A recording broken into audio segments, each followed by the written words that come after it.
Hello friends, welcome to One Stop All Poetry Solution. Today we are going to discuss The Raven and the Fox by Jean de La Fontaine. It is a French name, I hope I am pronouncing it correctly. You can also pronounce it in some other way or the correct pronunciation if you are familiar with it. So without much ado, let's start with the poem The Raven and the Fox. Before that, or before I head straight on into the poem, I would like to give a brief introduction about the poet. The French poet and the man of letters is Jean de La Fontaine. He was born in 1621 and his death was in 1695. And he was one of the greatest French classical authors. He was perhaps the greatest lyrical poet of the 17th century and is best known for the fables. I'm sure you are familiar with the fables, where generally the characters, the animal characters, they speak. And he was known or regarded as a model for the subsequential, fabulists of that time in Europe, and also numerous versions, alternative versions in France as well as French regional languages. So let's start reading the poem and let's try to understand what is there in the poem. Mr. Raven was perched upon a limb, and Reynard the fox looked up at him. Please forgive me for the problem in the the script a little bit. I'll just read out to you clearly. For the raven held in his great big beak a morsel the fox would go for a sea. Said the fox in admiring tones, "My word, Sir Raven, you're a handsome bird. Such feathers, if you would only sing, the birds of these woods would call you king." So Mr. Raven was perched upon a limb. That means he was standing. The bird was standing or sitting, whatever you regard. The bird was there. That is, the raven was there on the tree. And there's a slight difference between the raven and the crow. Please don't write in your answers as crow, because the raven is slightly a darker complexion of black, a darker shade of black as compared to a crow.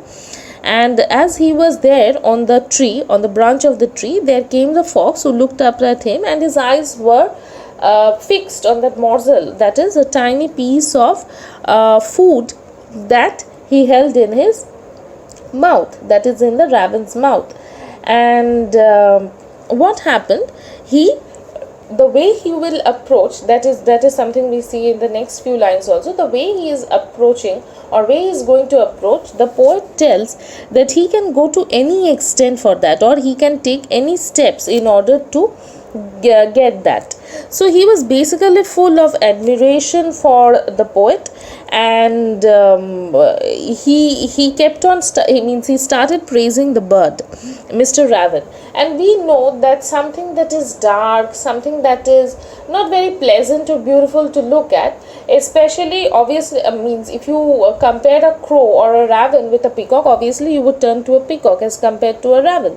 So he is obviously, that is, the raven is obviously not beautiful as the peacock. But what happens, the fox is in full of loving tones, is in admiring tones, trying to praise him and telling that, "Sir Raven, you are a handsome bird," and praises him not only but also gives him due respect, calling him Sir Raven, and tells that you have such excellent feathers, and your voice, if you would only sing, the birds of these woods, that means the forest or the jungle, whatever you regard, would call you the king. So you have such beautiful, delicate voice that the moment you start singing, I'm sure the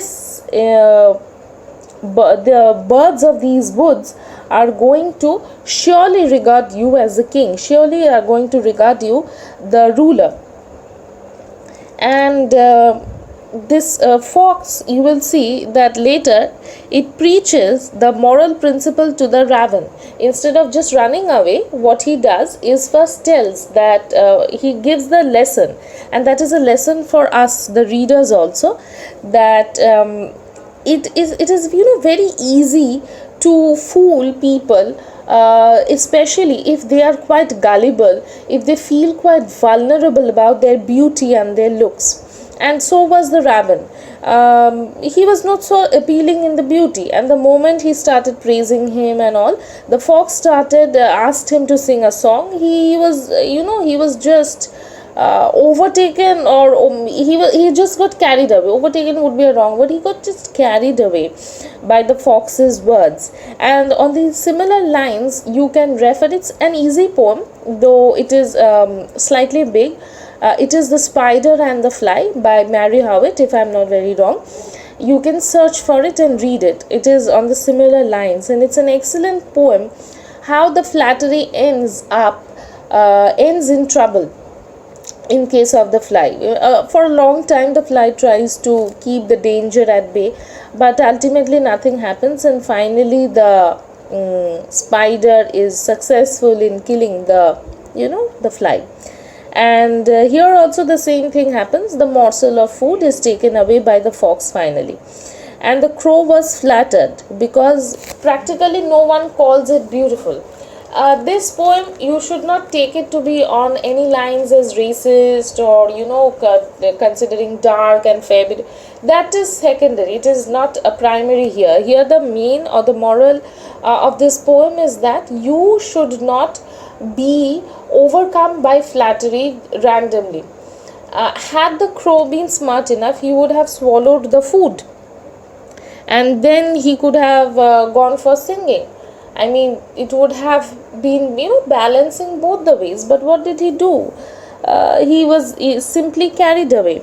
And one thing we must remember, that if someone is trying to flatter you, if someone is quite flunky, there must be some hidden motive behind it, and that is very primarily, or very carefully, very aptly described by the poet Jean de La Fontaine. It is, in fact, this poem, the For Raven and the Fox, it also appears in one of Aesop's fables also. It's probably number 24, and their versions were available in the early Latin and Greek versions. But this story is, it's a warning, whether it was written in Greek or Latin. It's a warning that we must not pay attention to flattery. And it is, if you are asked to analyze or describe the character of the crow or the fox, the crow was vain, full of vanity, full of gullibility, you can also tell, because he got easily carried away. That is the reason, and that's why he can be regarded as the vain crow. Okay.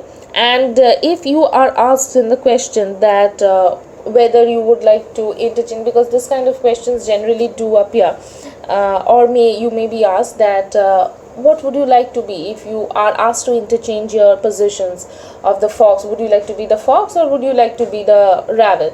So I think most of us would like to go with the fox, because the fox is not only the clever or the sly one, but also smart enough, and he has learnt his lesson quite carefully.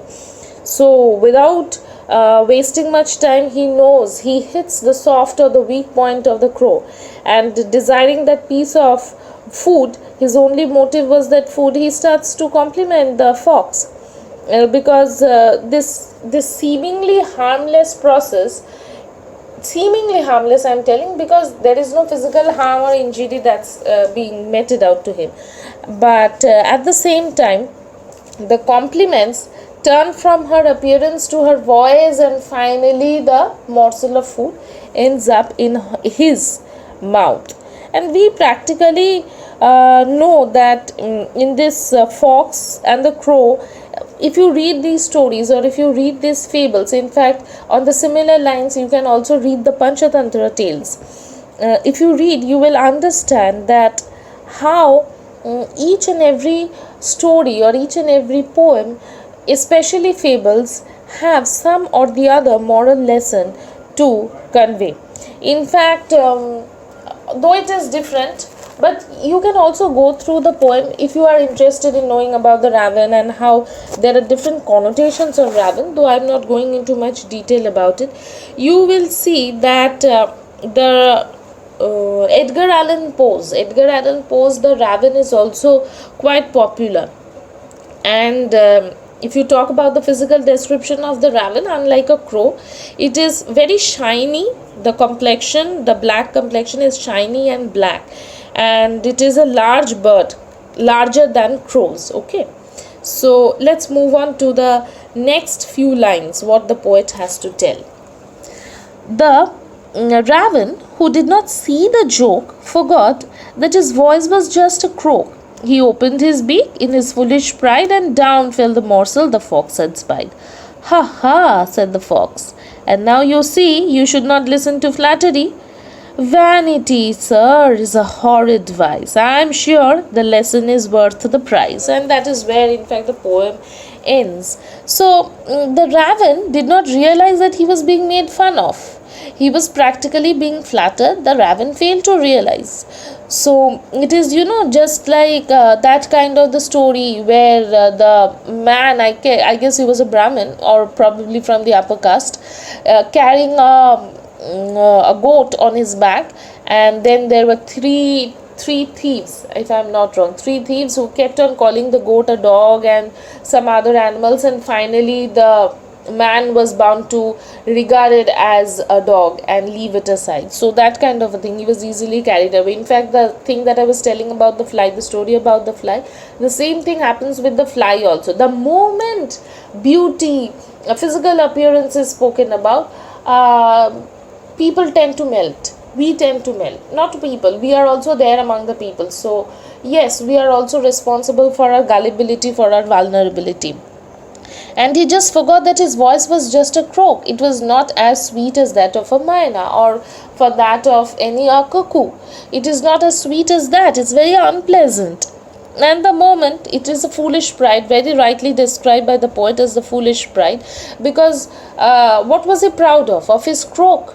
You are not aware of your own qualities, of your own beauty, of your whatever regarded. You don't know about your own qualities, good or bad, whatever it is. Why do you need to get carried away? Right. So yes, obviously you may ask the question that if so many things the raven would have known, then the poem would not have been said. Definitely so. But at the same time, these questions keep arising in our minds in order to warn us. We must be warned after reading this poem. And that's what the poet is also telling. And down fell the morsel the fox had spied. So look at the words. The fox had spied. He had watched carefully without the other having the slightest clue. So raising the beauty and everything, your voice is beautiful, you would be regarded, why don't you sing, and all these things. But his eyes were where? His eyes were on that morsel of food. And after obviously if the beaks are open, the morsel of food is going to drop, and as a result it happens, and he started laughing. It was a mocking tone. And the fox told that, you see, you should not listen to flattery. Yes, I flattered you in order to fulfill my interest, in order to satisfy my hunger, but you should not listen to flattery. What did it end up into? So vanity means taking pride in one's achievements or appearance. Right, one's own achievements, not the others necessarily. So what did you get in return? In order to be satisfied, because you got carried away by this foolish pride, what did you get? Nothing. You lost the morsel of food. So again, another lesson comes to our mind, the proverb which all of us, I'm sure, have learnt: a bird in the hand is worth two in the bush. So the food that is in your mouth is definitely worth than any other thing, whether it is going for singing, whether there is some other better piece of bread or food elsewhere. I think this is much better, the one that you're carrying in your mouth. At least you know that it's for sure, it belongs to me. So again, the lesson comes up or is repeated every time by the poet. Very apt, and that's why these fables are quite popular throughout the ages. They don't die, they don't lose their relevance. That is what is highlighted here. I'm sure the lesson is worth the price. you lost your food. So I mean, that's what the fox is telling. What can be worse than that? Okay. And though it is the that is the raven, it is believed, or it is in fact the largest member of the crow, and it is in fact believed to be one of the most intelligent and playful birds. Probably this